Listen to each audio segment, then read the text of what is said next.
Hello friend, ये induction cooker आपका next company का है और ये आपका 2000 वाट में होता है। हम जैसे ही इसको ऑन कर रहे हैं, ऑन करने के बाद इस वाले इंडक्शन कुकर में आपका E0 आता है। तो हमारा E0 बर्तन रखने के बाद हटना चाहिए।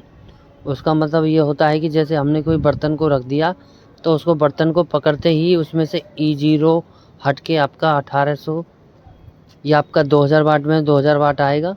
उसको आप बटनों से प्लस माइनस कर सकते हैं, लेकिन इसमें जैसे ही हम बर्तन को रख रहे हैं तो ये बर्तन को सेंस नहीं कर रहा है। और हम आपके सामने हमने कनेक्शनों को अलग कर लिया है, थोड़ा कॉइल को भी हमने हल्का सा लूज कर लिया है। और आपको वीडियो को लाइक करना है, सब्सक्राइब करना है, वीडियो अच्छा लगे तो एंड तक बने रहना है, और भी अच्छा लगे तो शेयर करना है। अब मैंने आपके सामने मीटर को कंटिन्यूटी पे लगा लिया है। कंटिन्यूटी पे लगाने के बाद मैं अब आपके सामने इसके जो IGBT लगा है इसको चेक कर रहा हूँ मैं। IGBT को हम कई बार ऐसा होता है कि जैसे कि मान चलो हमने इंडक्शन कुकर बना दिया, बनाने के बाद उसमें क्या होता है कि जब हम बीच वाली प्रो पे जो उसकी ग्राउंड होती है उससे दोनों पिंटों को जब हम आपस में चेक करेंगे, कलेक्टर को और एमीटर को, तो उनमें से क्या होगा कि एक पे आपकी रेजिस्टेंस आएगी और दूसरे पे नहीं आएगी। अगर किसी का दोनों पे आ रही है तो आपका IGBT ख़राब है।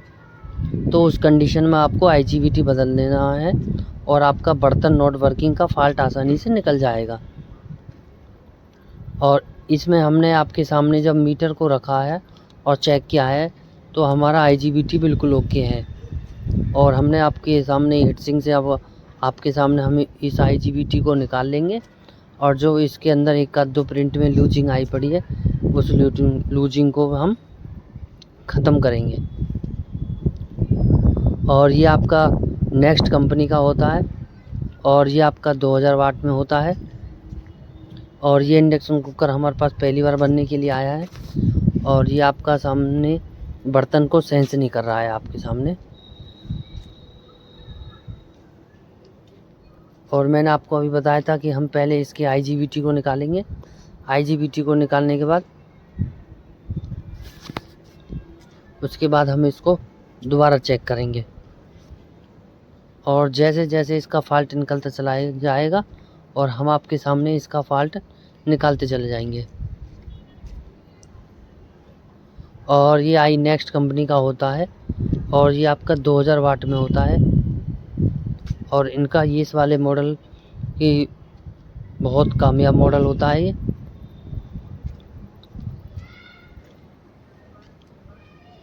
अब आपके सामने इसको हमने अलग कर लिया है। अलग करने के बाद इस जो इसके एक आध प्रिंट है उनको भी हम आपके सामने अलग अलग कर लेंगे।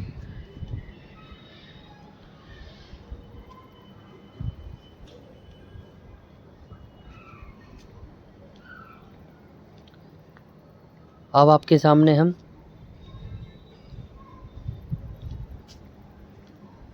थोड़ी बहुत इसकी साफ़ सफाई भी कर देंगे। अब हमने इसके डाउट को भी थोड़ा सा ऊपर कर दिया है। इसे देखेंगे कि आप नज़दीक से देखोगे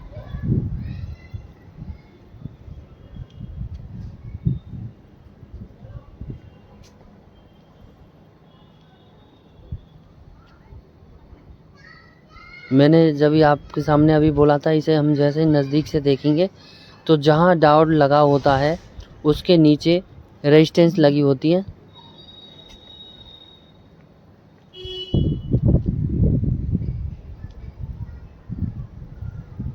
कई बार ऐसा होता है इन मॉडलों में।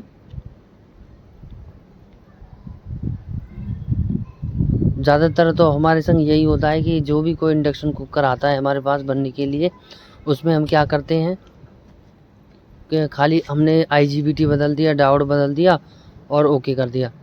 और उसके बाद जब हमारे पास कोई फॉल्ट आया तो जब हम चेक करते हैं इसमें जब आपके सामने अभी हमने आपको डायोड दिखाया था, डायोड की 2 पिन जो हैं आपकी छोटी हुई पड़ी हैं।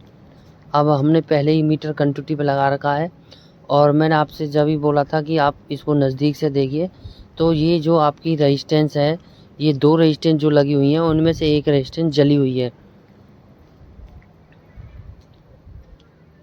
अब मैंने आपके सामने जो रेजिस्टेंस जली हुई है उस रेजिस्टेंस को हमने निकाल लिया है। और हम इसको अब आपके सामने चेक कर रहे हैं। चेक करने के बाद हम आपके सामने दोबारा इसको मीटर से चेक करेंगे। मीटर से चेक करने के बाद आपके सामने हम बताएंगे कौन सी वैल्यू की रेजिस्टेंस है, और फिर आपके सामने हम इसको लगा के दिखाएंगे। इसमें आप देखिए इस पर 10 लिखा हुआ है, तो आप इससे ही अंदाज़ा लगा सकते हैं कि ये आपकी 10 ओम की रेजिस्टेंस है। जब भी हम आपके सामने इसको बीप पे चेक कर रहे हैं। अगर हमारी रेजिस्टेंस के में होती तो हम मीटर को घुमा के के पे ले जाते, लेकिन ये हमारी ओम में है, इसलिए हम इसको क्वांटिटी पे भी चेक कर सकते हैं। आप जैसे ही इसको क्वांटिटी पे चेक करोगे, तो आपके पास अगर डिजिटल मीटर है तो आप इसे क्वांटिटी पे चेक करोगे तो आपकी बीप की आवाज़ आ जाएगी। और हम आपके सामने इसको चेक कर लेते हैं, आपको दिखा देते हैं। मैंने अभी आपसे बोला था, इसको हम एक बार जैसे हम चेक करेंगे तो आप ये देखिए कि 12 आ रही है रेजिस्टेंस।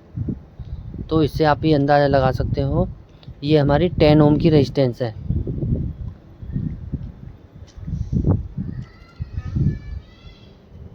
वैसे ज़्यादातर तो ये फॉल्ट आपका, या जैसे कोई इंडक्शन कुकर की कोयल थोड़ी सी लूज वगैरह है उससे ही निकल जाता है आपका E0 का, या IGBT आपका शॉर्ट है न कलेक्टर और बेस उसके, तो उससे ही निकल जाता है। जो ये आपके मॉडल होते हैं टच वाले हुए, या आपका ये मॉडल आपका इंटेक्स में भी आता है और आई नेक्स्ट में भी आता है। इन वाले मॉडलों का जो सर्किट होता है बहुत कामयाब मॉडलों का सर्किट होता है। तो इस वजह से ही जैसे ही हमने इसको निकाल के देखा तो इसके अंदर आपकी 10 ओम की रेजिस्टेंस पुकी निकली थी। अब हम आपके सामने पहले इसमें 10 ओम की रेजिस्टेंस लगाएंगे। 10 ओम की रेजिस्टेंस लगाने के बाद जो हमारी डायोड 4 पिन का है उसकी पिन आपकी छोटी हुई पड़ी थी, उसको भी हम लगाएंगे। और उसके बाद IGBT को लगा के आपके सामने हम चालू करके दिखाएंगे। और ये नेक्स्ट कंपनी का है 2000 वाट का। वीडियो को लाइक करना है, सब्सक्राइब करना है। वीडियो अच्छा लगे तो एंड तक बने रहना है, और भी अच्छा लगे तो शेयर करना है। अभी मैंने आपको बताया था उसकी पिन छोटी थी, मैं आपके सामने बड़ा लगाऊंगा। तो अब मैं आपके सामने बिल्कुल नया बाज़ार से परचेज करने वाला वो लगाया है। ये ऑलरेडी इतनी लंबी वीडियो है, अगर हम मान चलो हम किसी में से निकालेंगे तो और लंबी वीडियो बन जाएगी, इसलिए हमने इसको ओके करने के लिए बिल्कुल नया डायोड आपके सामने लगाया है। और जब भी आप कभी डायोड लगाएं तो इस चीज़ का ध्यान रखें, तो जैसे ही आपने हीटसिंक में से खोला होगा उसकी जो सफ़ेद पेस्ट होती है, हीटसिंक कंपाउंड लगी होती है, उसके अनुसार उसमें निशान बन जाएगा। अगर आप किसी कारण भूल भी जाओ तो उस हिसाब से अपने डायोड को लगा सकते हैं। और अदरवाइज़ आपको जब भी समझ में नहीं आता, कई बार ऐसा होता है हीटसिंक में हाथ लग जाता है, उसकी वजह से भी ख़राब हो जाता है। तो जो आपका हीटसिंक लगी होती है सिल्वर वाली, तो उस पर ऑलरेडी वैसे तो बन ही जाता है, और नहीं तो आपकी जो PCB है वो आपका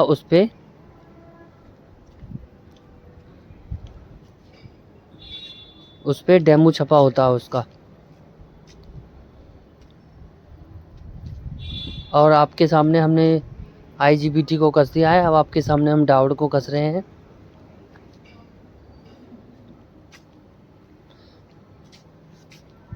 तो मेरा भाइयों से यही कहना है कि कई बार हम E0 के फॉल्ट में इंडक्शन कुकर को वापसी देते हैं, तो आप ये वाला काम और करके देख लें। IGBT को हटा के या इनको एक बार सीधा कर लें। अगर इनकी नीचे की कोई रेजिस्टेंस फुकी हुई है उसको आप चेक करके आसानी से अपने फॉल्ट को निकाल सकते हैं।